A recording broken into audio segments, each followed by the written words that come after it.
So guess what? The next year is gonna be a lot of losing. You know what else hurts? You decide Gary got you, and now you're nice as shit after being somewhat neutral to maybe not great. And now you're nice as shit to your employee, and after 9 months they quit and go to a competitor. The first thing you're gonna think is, fuck Gary. That's losing, but it's a micro loss. We have to understand what a micro loss is versus a macro loss. You figure that shit out, you'll be real happy. We'll go in the middle first. Pick anybody. Stand up, please, and give me your name, please. Such a pleasure. Thank you. So I'm trying really hard to pay attention to where the attention is. We have a studio that has a really older demographic, where social media leads are down by half of our other healthier studios. Will they pay attention to TikTok? Like, what are the other? Give me older. We talking 70 to 90? No? 50 to 70. So, where is it? It's called Bountiful Utah. Got it. So, a couple things.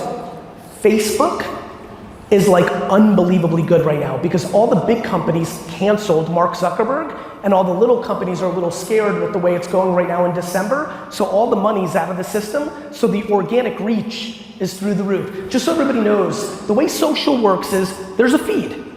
It's just inventory. There's people's attention, all of us, and then they fill it. If they don't have ads, organic fills it. Just people posting, which is what I'm trying to get you to do it. If they have ads, those people will take precedent. That's how they make money. But if the demand is huge, everything works. So on TikTok, right now there's so much consumption, both ads and organic are working. On Facebook, it went so crazy ads for so long, which is why their stock price was so high for so long, that it was hard for us to get organic reach. Facebook fan page, which a lot of you might remember, and again, you can write this down, Google, how do I build a Facebook fan page if you haven't, and more importantly, Facebook Reels, which are similar to TikToks and Instagram Reels, have exploded. Facebook dominates 50 to 70. As far as TikTok, TikTok's biggest growth right now is 50 to 70 because so many grandkids are getting their grandparents on it. You know this. A lot of you here know your parents are on TikTok and are in that demo, or you yourself are in that demo. So yes, they will, because it's coming. But Facebook Reels are huge, but then there's also best practices. For example, every one of these social media accounts, as I'm sure you know, even if you're not deep in it, has a place where you can put a link of your homepage or what have you. Like, it's all strategy. Like, that link is the most important. Like, where are you sending that?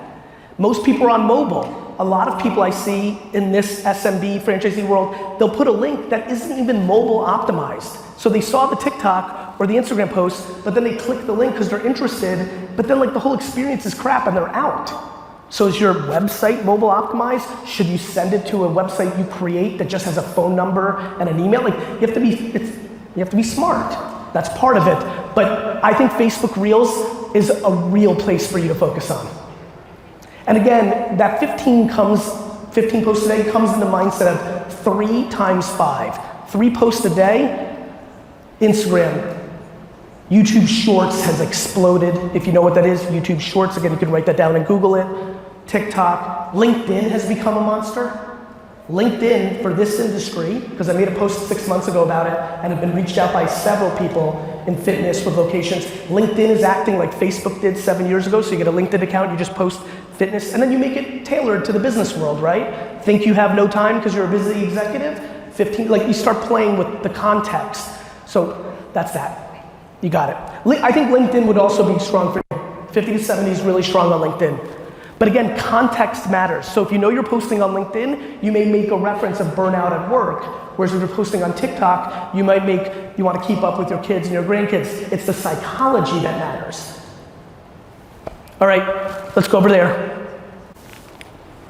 You'll be next. Hi.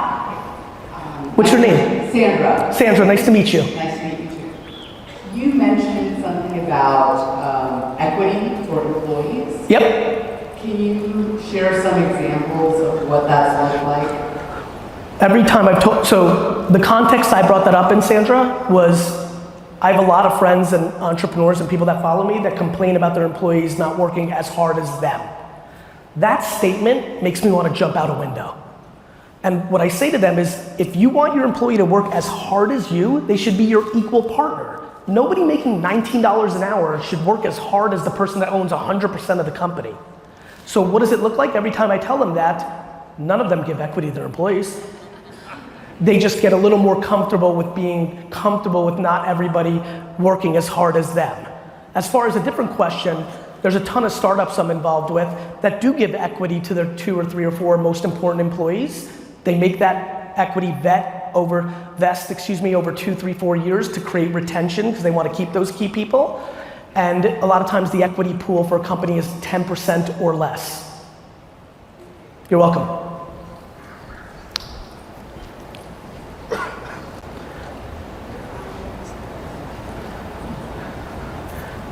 Hi, this is Joy. I have a lot of employees that are asking for, let's say, frontline sales employees that want guaranteed pay and they don't care about the commissions and bonuses. I apologize. For some reason, I'm struggling to hear. Can you start one more time? Yeah, can you hear me now? Better, yes. I have a lot of salespeople that are wanting guaranteed pay and they're not interested in the commissions and bonuses. And this has been going on for a few years, and I've talked to some of their owners about this too. And I'm just wondering if there's a better way to motivate people or if I'm not hiring the right people. I think it's back to reality of options. You know, with COVID, I love when people are like, I had an interview the other day and the person's like, I've been through hard times, 25-year-old. I've been already through hard times. I had to get through COVID. I'm like, you mean when the government sent you a check and you bought dumb shit? So I think what you're dealing with is the environment we just lived through, where people had so many options. They were like, I'm gonna take advantage of you. I don't wanna live on merit. I wanna make as much as possible, and then if I do nothing, who cares? I really do believe today there's been a ton of layoffs at Fortune 500 land. I think December's and January are gonna be quite ugly, and I think you're gonna find yourself having way more people willing to work on commission. Of course, you might wanna tweak base and commission structure if you're not finding people that wanna get there, but it's casting a wider net and realizing that the market's changing. They just had so many other options of people willing to do that. And so they were going for that. But the frothiness is gone. All those trillions of dollars we printed, they've been eaten up by people buying Birka bags and Nikes and Dom P. It's gone. It's been consumed. And so that's why we're seeing what we're seeing, and I think you'll find options. Go ahead. And my friend, after we do here, we'll go into the back for some. Yep. Hi. Hi, Gary. My name's Ray. Ray, such a pleasure. Very much appreciate your presentation today. Thank you, sir. So, I appreciate the fact that Instagram is quote free. Yes. But I'm sure you agree, everything has A price. Share cost. 100%. Right. Opportunity cost. Exactly. Making the creative is not free, Right. except if you use employees that are sitting around doing nothing. Well, But go ahead. That may be our case. Maybe people run it differently. So, anybody who's been in marketing for a period of time has probably heard the old cliche. They say that half of all ad dollars are wasted. The problem is nobody knows which half, right? And you know that was built on the concept of the way television ads ran and no measurement. That was pre-internet. Yes. We do not have to live in that world anymore. And that leads to my question. How do you know that what you're doing... Let's talk about it in is detail. business? Notice how earlier I said you got to make sure you're strategic about the URL. If the URL in your social media accounts goes to a landing page with a Google Voice phone number or a different phone number than every other part of your business and a different website than people sign up for your business, you can track every single dollar coming from that channel. You're welcome, sir. No, it's a really great question. It's a great question and it's real. What's scary is how real what I'm talking about is, but let there be no confusion. To your point, when it was MadMan, how many people watched MadMan, that show? So you have good context. That was fun. Drink bourbon, have sex, make up ideas. That's why people got into marketing in the 60s, 70s, 80s. It was cool. It's not as cool anymore. It's hard now. And it's so much more complex. Let there be no confusion. I understand I spoke about it as the way I spoke about it, because the concept is super simple and right. But no different than somebody going on a workout regimen. Like, great, it's simple. Have a good ratio of protein versus carbs, go into the gym. Like, the math, the regimen's simple. But there's a reason people choose steroids and fucking plastic surgery. The shit's hard. And so, same with this. It's not easy per se, but man, when it works, it's very real. And I think the land grab of 2023 is going to be substantial. The thing I started with, I'm glad I'm here now, not 2 years ago. Everything I just talked about really is going to play out next year in a much bigger way. And for the 1% of this audience that's actually going to do anything about what I just talked about, they're going to get outsized returns on it. Here we go. I'm totally going to out myself and say I stopped following you 4 years ago. Yes, sir. That's okay. That's good. Just not share guns. In some ways, you're fantastic. That's the way it should be. Humans shouldn't agree on everything. And the sooner we figure that out, the sooner we'll all be much happier. The audacity that people in here think that people should see the world exactly how they see it is pretty scary. But nonetheless, sir. I'd love to have a happiness competition with you. You said that, I'm like, yes, let's compete on it. Anyway, the question I had is, you brushed up against it twice in the last 20 minutes. College. Yes. I have a 12-year-old and a 10-year-old, love to death. I'm getting to the point where I'm almost recommending they don't go to college. Love to hear your thoughts. And I heard that negativity. I think I did. We're talking. It's not that it's negativity, Zach. It's that I think humans should never fit in one size fits all. I think many of us, I think, who's 45 or older? Raise your hands. So for everybody who raised their hand, including me, we all grew up where there was no other option. It couldn't even clear one of our heads that one would not go to college. It'd be like not breathing oxygen. It was like completely unacceptable. I think, how old are you, my friend? 41. I think your kids are gonna be the generation of parents that bring this number all the way down to 30 to 50% of people that go to college. Not because college isn't good. College is amazing for certain people. But college is not amazing for a lot of other people. And what got me going, because I produce a lot of content around college, was all I do is listen and then I talk. So I was getting hundreds of DMs from kids who were 26, 25, 27, who had 50, 60, $100,000 in debt, couldn't get a job, nobody cared. Outside of the top 15 colleges in America, after that, it's like almost completely irrelevant, right? And most companies, I mean, VaynerMedia doesn't, I have no idea what college any of my employees go to. Facebook, Google, these are real companies now not requiring college education. I think the cat's out of the bag. The way college was structured, I mean, I'm a big fan of common sense. I think common sense is super underrated. When I found out when I was like 27 that you could be a fraud, declare bankruptcy, and be okay to start over, but you could never declare bankruptcy or clean your college debt, I was like, some shit's fucked up with that. So I think we had heavy propaganda, which is fine. I think it really served the purpose. I'm sure the people that are 60 and older in this crowd will tell you, everybody that went to college in the 70s and 80s, when they got that diploma, there was an ROI on that and it worked out. That is not 2023, and we have a lot of children who are like me, who get no value from a box education system, can't learn that way, aren't getting any value, they have the internet. I think you're barking up a potential tree, but I'll give you my example. My kids are the same age. One of my kids is moonwalking to college and she will dominate. The other one, I think he's got a chance of not going. And he may go because it's a 4-year vacation.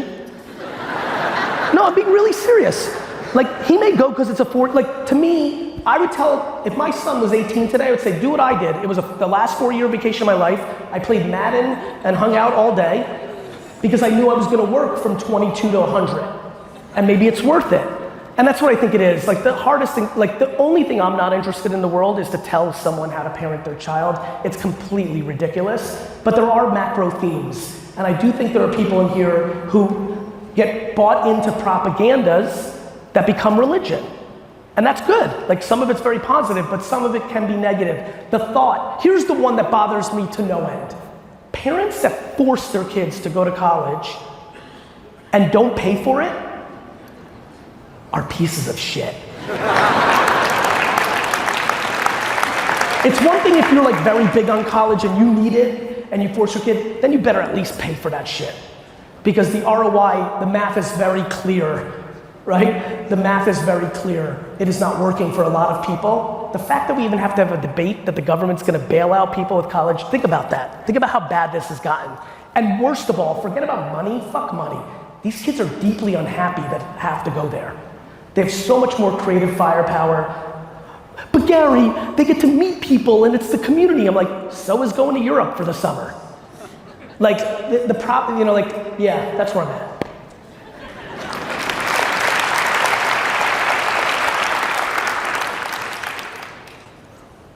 What's up, Gary? What's up?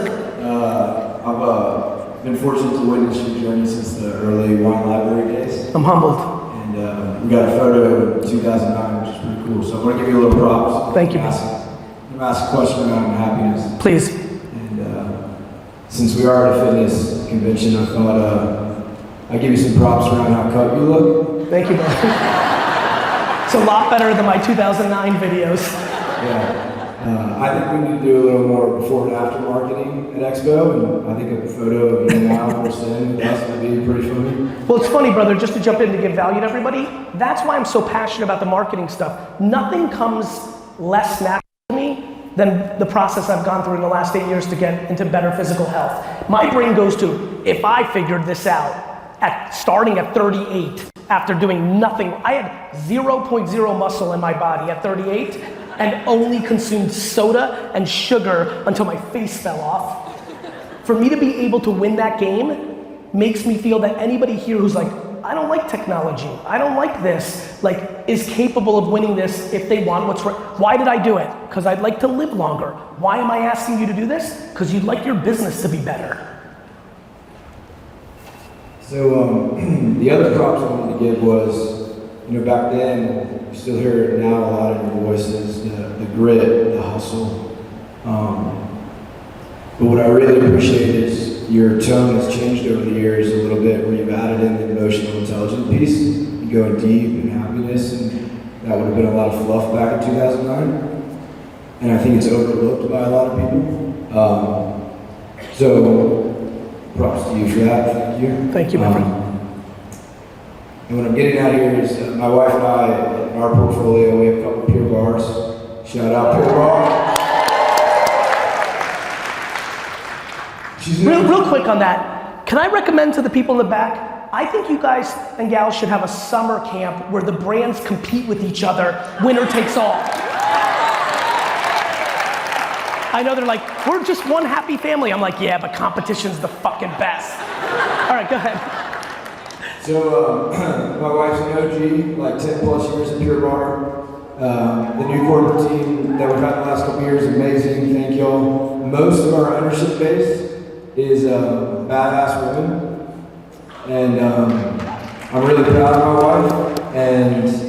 But she's go, go, go. And most of the ownership base is go, go, go, go, go. They put everyone else first. Yep. Customers, their team, their kids, all this other shit in their life that isn't them. So I would love for you to speak to not just manage your managers, but speak to lead yourself and how you do that. That's cool. Find happiness and go, go, go. So, love you. So a couple things, great stuff. Couple things, similar to college. Like for some of us, me included, go, go, go is the happiness. I try to tell a lot of my friends, they're like, Gary, you need to pick up golf. I'm like, fuck golf. I don't like golf. Like, I'm pumped you love golf, and the fact that for 4 hours, that's your escapism. For me, my hobby is business. So for the same way people like skiing and cooking and golf, like for some of us in this room, the go, go, go is the happiness. The reason, if you pick up the context of what I just talked about, the reason I've always done what I've done is because I love it. When you're 9 and it snows and you don't want to make a snowman and go sledding, but you want to ring doorbells and shovel snow, like that's just in you. And so for me, First, for the people that are partners or have loved ones that go, don't eliminate the thought that maybe that's just their great love, that the work is their hobby. That exists. I'm one of those people. On the flip side, I've watched too many friends and contemporaries burn out. If you die, your business is closed anyway. Like, if you don't like it, this is a very simple thing. For me, everything works because I love it. But if you don't like it and you're doing it for the money, you're in deep shit. It's not sustainable. You are vulnerable. It won't work. It may work for 6 years. It may work for 9 years, but it won't work.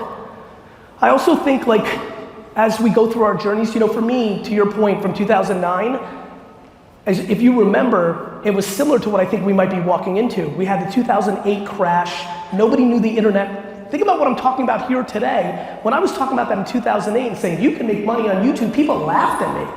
So I was very passionate to be like, hey, I know you lost your job, but it's not the end of the world. You can go hard. You can get a lower paying job during the day. And if you want to get out of it, you can do something you love from 7 p.m. to midnight. The emotional intelligent thing was, as things were working more for me by 2012, 14, 17, I was like, there's other things here that I'm doing well that I don't really even realize. It was subconscious. I was always nice. I was always simple. I was always humble. I just wasn't talking about it because I didn't realize I was. As I go through the next 50 years of my life, I'm gonna talk about the things I observed. You know this, I didn't talk about college. I started talking about it once 10,000 people sent me messages that they were miserable. One of the biggest reasons I'm scared of people who are entitled and the fact that parents don't teach accountability, why do I pick on 8th place trophies? I pick on 8th place trophies because I know unlimited 25-year-olds in the world are anxious because they're scared of losing, because an entire generation of parents demonize losing when you should be making your kids lose 24/7, 365. Everyone's like, social media's got these kids fucked up. No. I love when boomers and older millennials are like, fuck these Gen Z kids. I'm like, you fucking raised them, asshole. Maybe if you didn't want your kid sucked at soccer, but you wanted them to get a trophy, but they fucking sucked at soccer. Don't you think that's fucked up? So you didn't want them to cry little tears when they were little, now they're crying big tears when they're big. Kids are scared out here because they think losing's bad. Losing's the best. Losing's the fucking best. You want me to leave with something? Losing's the fucking best. You know why? A lot of you are gonna try some of the stuff I talked about, and for most of you it's not gonna work, because you're not good enough at it. You're not good? What do you think, you're gonna make a fucking TikTok tomorrow and you're gonna be fucking Charlie fucking D'Amelio? I've been doing this shit for my whole life. I've been making social media content for 15 years, every day, 15 times 15, 365 times 15 years. You've gotta get on the fucking treadmill. Most of your marketing is like, you're 637 pounds. You've got a lot of work to do. It's gonna take time to get down to your natural body weight. But if you don't get on the treadmill, it will never happen. So guess what? The next year is gonna be a lot of losing. You know what else hurts? You're really, you decide Gary got you, and now you're nice as shit after being somewhat neutral to maybe not great. And now you're nice as shit to your employee, and after 9 months they quit and go to a competitor. The first thing you're gonna think is, fuck Gary. That's losing, but it's a micro loss. We have to understand what a micro loss is versus a macro loss. You figure that shit out, you'll be real happy. I was really happy to be with you. Thank you.